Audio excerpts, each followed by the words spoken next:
tubahaye ikaze mu kiganiro ku muco n'umurage by'u Rwanda umuco wacu mugezwaho n'inteko y'umuco. Ni ikiganiro kidufasha guhugukirwa no gucengerwa n'ubumenyi ku murage w'u Rwanda, umuco w'u Rwanda n'indangagaciro ubumbatiye. Uyu munsi rero tugiye kuganira ku migani y'imigenurano ibumbatiye indangagaciro y'ubupfura n'izindi zishamikiyeho.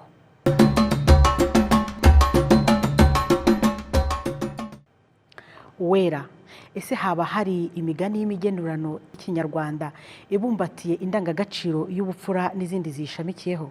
Yego, ni koko mu kinyarwanda hari imigani y'imigenurano ibumbatiye indangagaciro y'ubupfura n'izindi zishamikiyeho.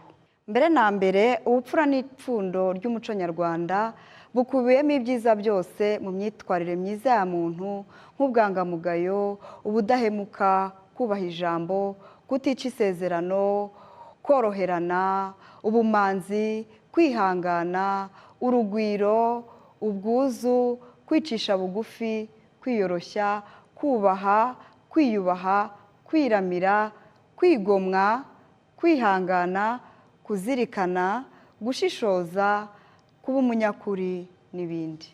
Kugira imico myiza bituma nyirayo ashimwa, akubahwa, akagirirwa icyizere ndetse akanakundwa.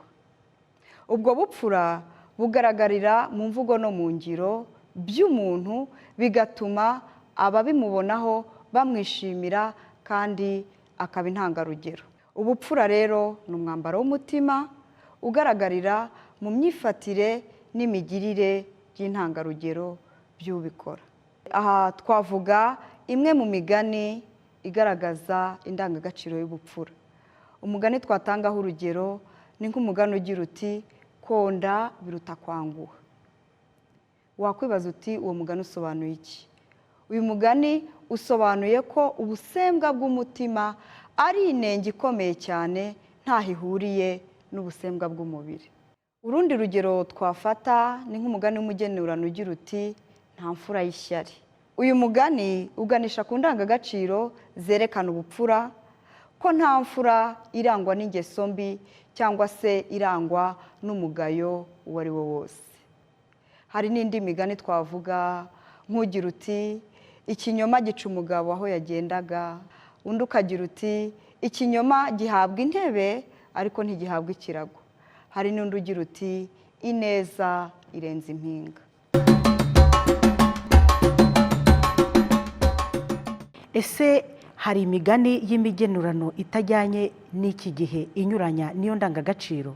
Yego, urakoze cyane kubaza icyo kibazo. Hari imigani y'imigenurano usanga ibyo ivuga bihabanya n'indangagaciro y'ubupfura, mbese isa n'isigiriza ingeso mbi nko guhemuka, kwiyandarika, kubeshya n'izindi ngeso mbi, cyangwa se kugira umururumba, ishyari n'izindi.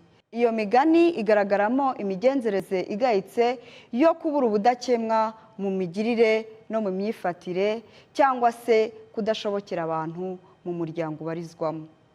Dufashe ingero zimwe muri iyo migani, hari ugira uti ukubeshya ati sindya, ujye umubeshya uti sindyama.